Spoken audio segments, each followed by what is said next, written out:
So that belief is operating. And we want to know what that belief is. Why? Because you can't give the belief that you have and is operating within you at this current time unless you understood its opposite. And this is a key to the healing of this work. You can't speak about a belief that distresses you. You can't speak in the language unless you understand the opposite. So that here we are today and it's light out, or day. You can't say to me it's daytime out without you tacitly understanding night. You can't say, well, that person is tall without understanding short. You can't say that person is fat without understanding thin. You cannot use a language as it's spoken and communicated with us in a verbal way unless you understand its opposite, which is inherently built into the statement that you're making or the phrase that you're using. It has to be that way.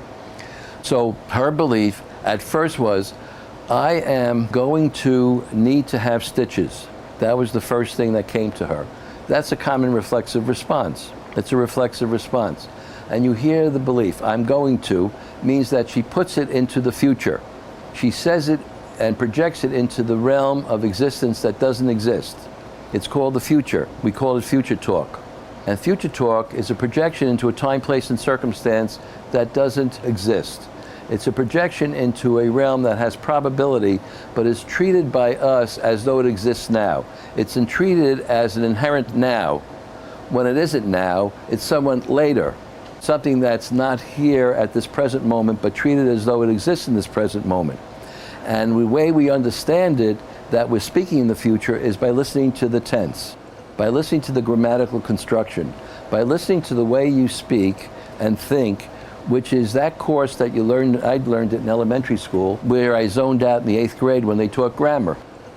It turns out to be probably one of the most important subjects that you could ever know and understand for yourself in this life, because it's your grammar that gets us into the difficulties. Because our grammar will be such that we will talk in the future. We talk in the future most of the time. So we're talking about something that doesn't exist. We're out of the phoenix process right at that moment. The phoenix was the bird who self-immolated himself. He clapped his wings together and he set himself on fire through that friction and became a heap of ashes. Out of the ashes, an egg grew. And out of that egg, it cracked open, there was a new phoenix. That's the symbol of resurrection. So out of the ashes of the errors and the mistakes of the way we think and how we construct our grammar, and how we construct ourselves through the grammar, we create for ourselves a self-immolation. We construct for ourselves what we call the path of death. We construct for ourselves illusion, mirages, and let those illusions and mirages guide our lives, and we're bound to come to an impasse. That's the way it works in this world into which we're born. That's how it works. It's a law of function in the everyday life. So you talk in the future, you're already talking about something that doesn't exist. So she said, I'm going to need stitches.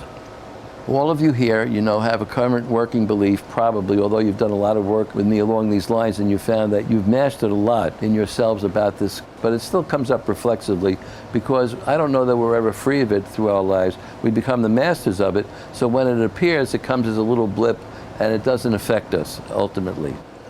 So she said, I'm going to need stitches. Then she catches herself, because she was alert to this process, and I asked her then to put out her arm and to say it, see it. She sees herself in the emergency room being stitched up by the surgeon who's stitching her up, and she feels it, and she's feeling a sense of queasiness.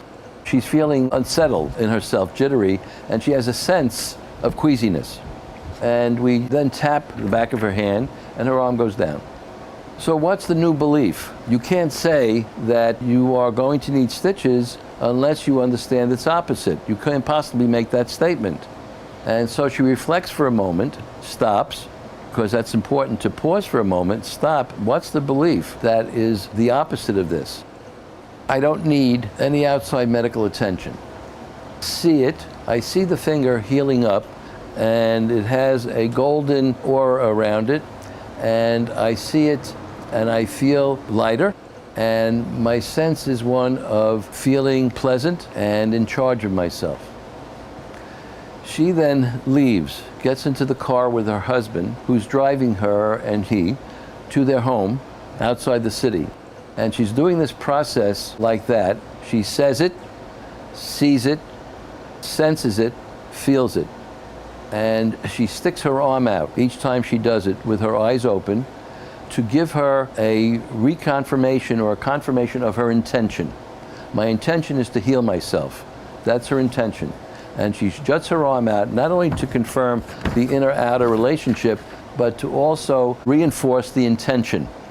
So our intention is the direction toward the process of coming into wholeness. We're not concerned with the result. If you're concerned with the result, you negate the process. If you're concerned with results, outcomes, consequences, you negate the process, because the end point of this is not in our hands. It is not in our hands, and we have to come to learn that. And you do learn that when you take the path of spirit, because we're in connection with a great being whose forces within the invisible realm that informs our life gives us what we need. That's what we call trust or faith. So what happened is, by the time she got home, which was a 45-minute ride, the finger had healed up. The finger had healed up, and there was no more sign of a gash. That was one example.